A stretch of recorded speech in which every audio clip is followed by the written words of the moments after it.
Hey everyone, welcome back. Today, we're diving into a controversy that stirred up quite a bit of discussion in the gaming community. The alleged comments made by the CEO of Saber Interactive about modern gaming and the backlash that followed. We'll explore what was said, why it's got so many people talking, and what this reveals about the state of the gaming industry. Let's jump right into it. Recently, an alleged YouTube comment made by Matthew Karch, CEO of Saber Interactive, began circulating online. It all started on a video by the popular YouTuber Asmongold, where Karch reportedly weighed in on the state of modern gaming. In this comment, Karch expressed nostalgia for simpler times in gaming, stating that modern games are, quote, too complex and too much of an investment, and that there's an overabundance of overblown attempts at messaging or imposing morals on gamers.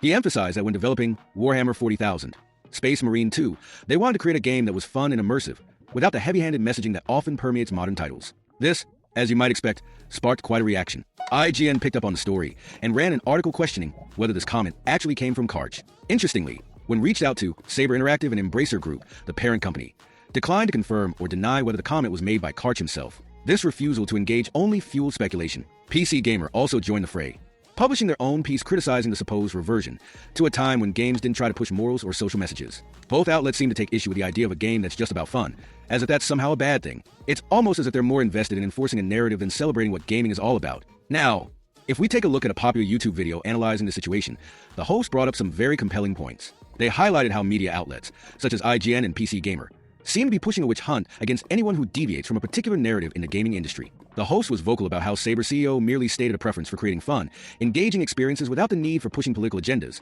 something many gamers would argue is the essence of gaming in the first place. So, why are these journalists so intent on vilifying this perspective? At the core of this debate is a fundamental question.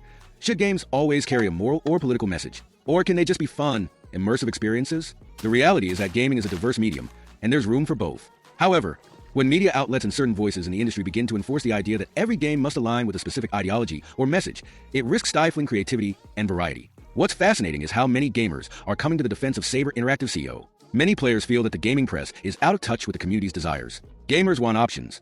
They want games that challenge them intellectually, and they also want games that let them switch off and have pure, unfiltered fun. This situation is not unique. We've seen similar scenarios where developers or industry professionals face backlash for having opinions that differ from the mainstream narrative. Remember the Days Gone controversy, where the game was criticized for being too white, or having a protagonist that didn't fit a certain mold, or when Ubisoft was lambasted for not turning Far Cry 5 into an anti-Trump statement. These situations create an environment where developers might feel pressure to conform to a particular set of beliefs or risk being targeted. It's as if the gaming press has appointed itself as the gatekeepers of what's acceptable, which is problematic for an industry that thrives on creativity and diverse storytelling. Ultimately, gamers are the ones who decide what succeeds and what doesn't. If we look at the numbers, Warhammer 40,000, Space Marine 2 amassed over 2 million players shortly after release. It's proof that there's still a huge market for games that prioritize fun and immersion over preaching. But this controversy is a reminder that the divide between gaming journalists and the player base seems to be growing. Many players feel that the press isn't accurately representing their interests. Instead, they're pushing an agenda that doesn't resonate with the majority of gamers. In the end, whether or not the comment was from Matthew Karch isn't really the issue. The real concern is how quickly the gaming press jumped on this to make it a political issue. At its heart, gaming is about escapism, creativity, and, yes, fun. If every game is expected to deliver a moral lesson or political message, we risk losing the magic that made this medium special in the first place. So, what do you think? Should games be allowed to be just about fun, or should they always have a deeper meaning? Let me know your thoughts in the comments below. And as always, don't forget to like, subscribe, and hit that notification bell for more gaming content. Thanks for watching, and I'll see you in the next one.